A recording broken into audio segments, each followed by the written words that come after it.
Earlier this month, I was lucky enough to see an advanced screening of Maniac at the Texas Frightmare Weekend. It was a great remake. It was a lot better than I would have expected. Usually remakes aren't really quite up to par, or they're just really weird.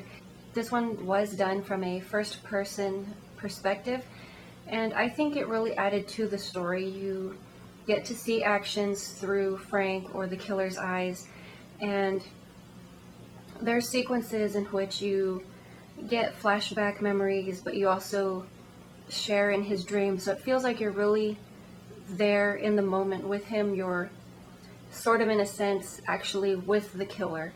So it feels more like a connected movie experience.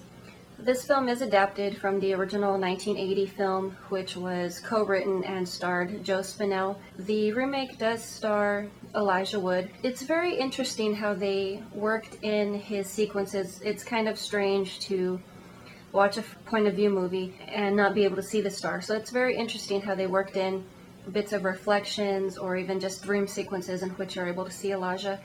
There was also a very cool sequence in which they did an homage to the original poster, which was just awesome. The opening sequence, we start off along with Frank pursuing his latest victim, literally follows her up to the front door. He warns her, he tells her, don't scream. You know she's going to go ahead and do it, but he's just so quick and precise. The violence in that scene is very, very stark. It sort of catches you off guard, but it's everything that you would expect from a slasher, and the fact that they went in full force in the opening sequence, very respectable, especially because nowadays films tend to back off a lot because of censorship or wanting more viewers. They don't want to get the dreaded R rating because they want to go for the PG and sell more tickets. Obviously, this film made no excuses, and they went for it full force. It really paid off, and I just cannot give it enough praise. Usually, I'm not very kind toward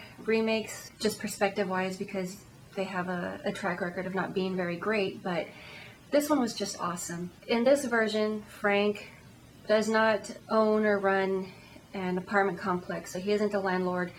He actually restores mannequins. He runs his mother's shop. He inherited the shop after her death. And his love interest, Anna, is a photographer, same as in the first film. He helps her out with some mannequins that she is wanting for her exhibit, and he gradually does take a liking to her, meanwhile trying to suppress his darker nature. This is something that's very difficult for him, but it's just very amazing.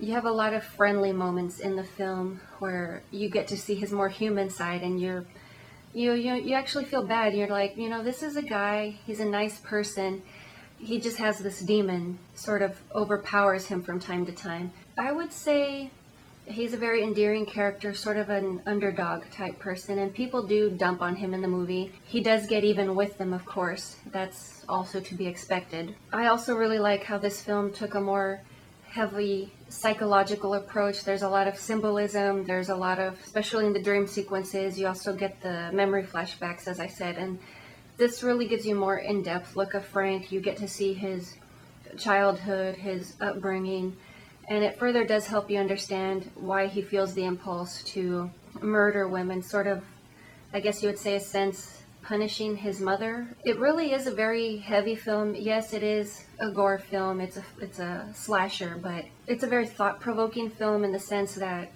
it requires you to read between the lines. It's not the typical story that is presented to the majority of today's audiences, in which they are spoon-fed the story. They stand back, they let you analyze and think for yourself, which I really like because I think you get more out of the story when you're piecing things together.